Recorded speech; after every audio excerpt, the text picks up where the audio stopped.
Good afternoon, everyone. My name is Pamela Fountain Brown with the Turner Paschen Aviation Partners team. I am excited to be joined today by one of my teammates, Zach Maskin. He's going to go through some of the great opportunities that we have coming up in January regarding our Trade Package 36. This package is so important to us that we wanted to do a quick video chat to let you know about all the opportunities at the first tier as well as the opportunities at the second tier, and then we'll go on and talk a little bit more about the resources we have lined up to help you get paired up with the right team and with the right people. So Zach, you want to take it away? Yeah, absolutely. Thanks, Pam. I appreciate it. I'm going to share my screen. We built a kind of a presentation to go through. So Pam, as you mentioned, this is Trade Package 36, Trunk, Storm, Sewer, and South Conveyance. Kind of an overview. Obviously, we're the Turner Paschen Aviation Partner team.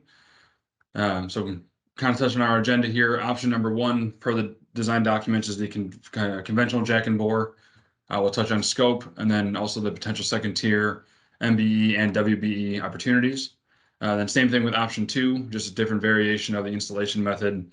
Similar items, go over the scope briefly, then go over the potential second tier MBE and WBE opportunities as well, and then any contact information that's pertinent to this job as well. So with that being Zach, said, just really quickly, yep. you talked about option one and option two. Just to reiterate, these are two approaches to go after this work, correct? Yes, yeah, correct. So per the Okay, bid beautiful. documents, there's two different installation methods. There's the option one, which I have on my screen right here, and then the option two is the segmental tunnel liner. It's up to the contractor how they want to proceed with their bid, and then the city and TPAP will determine from there which method will be chosen. But in terms of the option number one, conventional jack and bore, it's approximately 8,000 linear feet of 144-inch reinforced concrete pipe, or RCP, installed approximately about 40 foot below grade. As you can see, there are 7 permanent junction chambers and 1 manhole structure throughout this entire alignment. In addition to that, there's also 5 temporary receiving shaft locations. This is all per the design documents as well. There's also 1 cast in place outfall structure at the south detention basin. And then we're also connecting into the 108 existing system RCP at JC2. So just north here, there's a connection into the existing system installed by others. For potential second tier opportunities and M&WBE opportunities as well, you can see I won't go through every single one on the screen. Really, the major ones are earthwork and excavation, material handling and transport, electrical supply is a really big one, concrete, steel. Those are a big part of the junction chamber and outfall structure construction as well. On-site safety, quality control, things like that. Earth retention systems. There's a whole list here. So there's a really good opportunity for potential second tiers and M&Ws as well, that they can really get involved in this project and make their name for themselves out here. Option number two, as we mentioned, there's a second option for the installation method per the design documents. This is the segmental tunnel liner. Overall, the alignment is a little bit different, pretty much follows the same path, as it has more of a curve to it. There are less of the junction chambers and receiving pits. Still overall about 8,000 linear feet of 144-inch segmental tunnel liner. Slightly deeper, about 45 foot below grade instead of the 40 foot for the conventional jack and bore. There are still 4 permanent junction chambers and 1 manhole structure. There's only 2 temporary receiving shaft locations, basically at the start and the end. And then there still is that cast in place outfall structure at the south basin as well. And we are also tying into the existing 108 RCP system at JC2 that is still constant. Very similar opportunities or potential opportunities for second tiers and M&Ws as well. Pretty much all the same items: earthwork excavation, material handling and transport, trucking, general labor, concrete, steel, earth retention system. Those are all very similar components to the conventional jack and bore. But once again, really good opportunities for second tiers and M&Ws to be involved in the project out here and really get a pretty solid amount of work.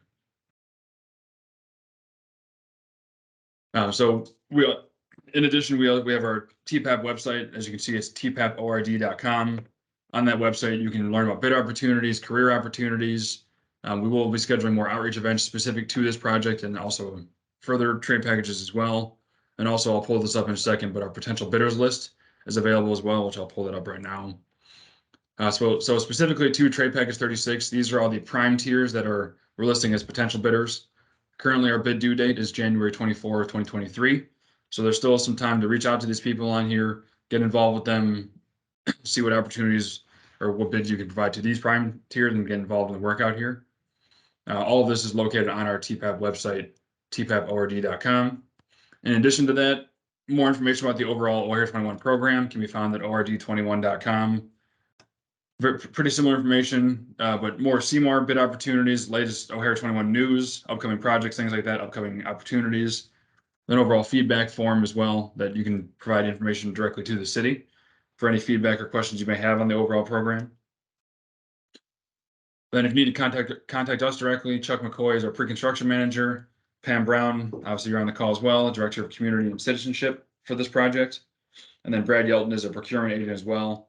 So you can reach out to anyone on our team, or there should be a general inbox through our website you can reach out to as well if there's any questions. But Pam, is there anything else you want to cover before we go ahead and we wrap this just up? want to reiterate, make certain that you reach out to those potential bidders that Zach pulled up on our website. You can always reach out to any one of us listed here to answer any of your questions about potential scope or things of that nature, so that we are ensuring that you are being aligned with the right resources to make you successful in bidding the work, not just to this particular trade package, but to any of the other trade packages that the Turner Paschen Aviation Partners team will be releasing in the near future. So again, feel free to reach out with any questions. We are excited that you have taken the time out to actually watch the video and reference all of our web pages to get more information about upcoming opportunities. Thank you. Great. Thanks, Pam. Appreciate it.